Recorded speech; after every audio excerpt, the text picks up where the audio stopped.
મહાનગરપાલિકાની સાધારણ સભામાં 18 કાર્યોને રજૂ કરાયા, જે પૈકીના લીઝ પટ્ટામાં વિરોધ વચ્ચે બહુમતીની જોરે મંજૂર.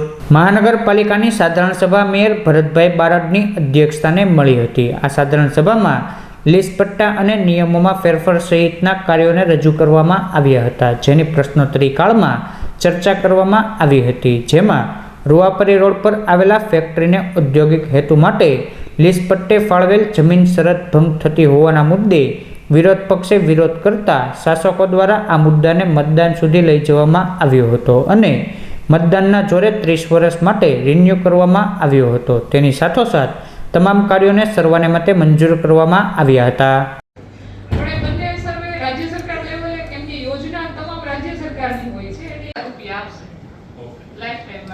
સ્વસહાય જૂથના કોઈ બહેનો અથવા આખું સ્વસહાય જૂથ કોઈ પણ હા તમે કહો બાકી કાઈ નહીં હો. 6 મહિનામાં તમે મંજીરા વગાડજો. તમે ચૂંટણીમાં હમણાં મંજીરા વગાડવાના છો. આવે છે ચૂંટણી લઈ લો, નવા લઈ લેજો. તમારે નથી આવવાની, અમારે આવવાની. તમારે નો ટાઈમ રોકો કરી અમારી કોઈ કામ હોય એ ધ્યાન નથી. જે કામ રાજુભાઈ રાબડિયા લોન આપી શકશે. આ છેલ્લા 2 વર્ષમાં આવી 3.3 કરોડ 03 લાખની લોન મંજૂર થઈ છે. એકને અપ્રૂવ કરીએ અને સરકાર સીધા જીયુએલએમ વિભાગ ડાયરેક્ટ બેંક ટ્રાન્સફરથી ડાયરેક્ટ સ્વસહાય જૂથના ખાતામાં 10,000 રૂપિયા રિવોલ્વિંગ ફંડ તરીકે આપશે. એ સરકારશ્રીનું જે બેંકનું જે વ્યાજ દર હોય છે એ જ વ્યાજ દર હોય છે, પણ સરકારશ્રી એમાં 3% સબસિડી આપે છે. બીજો પ્રશ્ન છે, આ યોજના અંતર્ગત સરકારશ્રીમાંથી કોઈ ગ્રાન્ટ આવે છે કે કેમ? દરેક ઘટકમાં ગ્રાન્ટ આવે છે. આશ્રય આપણે નાઇટ શેલ્ટરમાં રહી શકીએ. આપણે એનું આધાર કાર્ડ લઈએ છીએ. ત્યારે કેટલા લોકો આવી લાભ લેતા છે આશ્રય સ્થાન? અત્યારે ઉભા કરેલા છે. 2 નવા શેલ્ટર બનાવેલા છે, ગંગાજળિયા વડવા હોસિંગ ગાર્ડ વિકાસ વર્તુળ ટ્રસ્ટની બાજુમાં અને બીજું રેલવે સ્ટેશન પાસે. મારી ભાવનગરની દેવરાજનગરના બહેનના ખાતામાં જવાનું છે. આ બીજું મોટું ગૌરવ છે, એને પણ અભિનંદન આપીએ છીએ. પહેલા તો રૂપિયો નાખતા હતા, ત્યારે ના આયા બ્લોકતા હતા, એવી વાત બીજા સભ્યો આની સિવાય ઈસુની ભાવનગર મહાનગરપાલિકાની આજની સાધારણ સભા હતી. તેમાં 1 થી 18 કાર્ય લેવામાં આવ્યા હતા.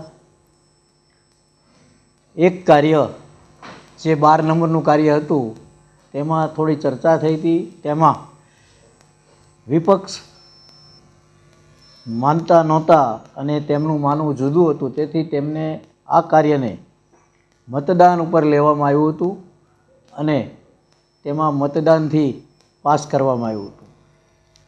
આ ઉપરાંત 15 થી 18 આપણે નવા નિયમ બનાવવા જઈ રહ્યા છીએ તેના કાર્યની નોંધ હતી ને તેમાં ચર્ચા થઈ. ખૂબ સારું જાણવા મળ્યું બધાને અને આ પણ આપણે સર્વાનુમતે મંજૂર કર્યું હતું.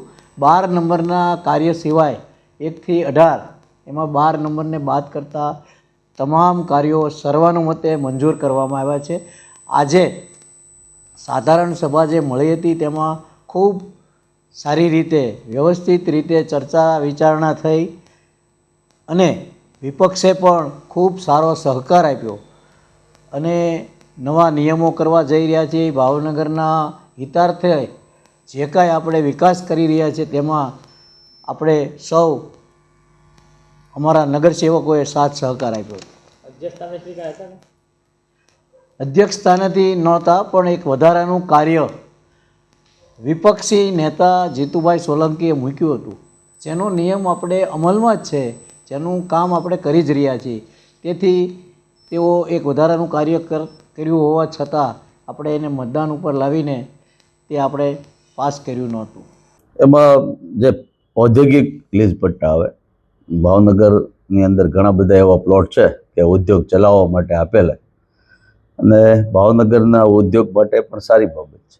પણ જ્યારે ઘણા વર્ષોથી લીઝ રિન્યુ ન થયા હોય, પેન્ડિંગ પડ્યા હોય, ઘણા બધા વર્ષોથી અરજીઓ પેન્ડિંગ પડી હોય, અચાનક લીઝ પ્લોટ આવે રિન્યુ થવા અને અચાનક બંધ થઈ જાય, આ સિસ્ટમ ક્યાંક ને ક્યાંક શંકાસ્પદ રૂપ છે. એના ભાગ્યે ઘણા સમય પછી આ ઔદ્યોગિક પ્લોટ 3 પ્લોટ આવ્યા. તો એમાં પણ આપ સાધારણ સભામાં હતા અને મેં રજૂઆત કરી. એમાં એક પ્લોટ તો છે સાવ ઇલીગલ છે, કે ત્યાં ખાલી પ્લોટ છે અને બિલ્ડિંગ મટીરિયલ માટે ભાડે આપેલો છે. તો આ ફોરફિટ કરવો જોઈએ અને એની માટે અમે વિનંતી કરી અધ્યક્ષશ્રીને કે આ ફોરફિટ થવો જોઈએ. તો એમને એ સમજાણું નહીં અને એમણે મતદાન ઉપર લઈ અને બહુમતીના જોરે એ કાર્ય મંજૂર કરી દીધેલું છે.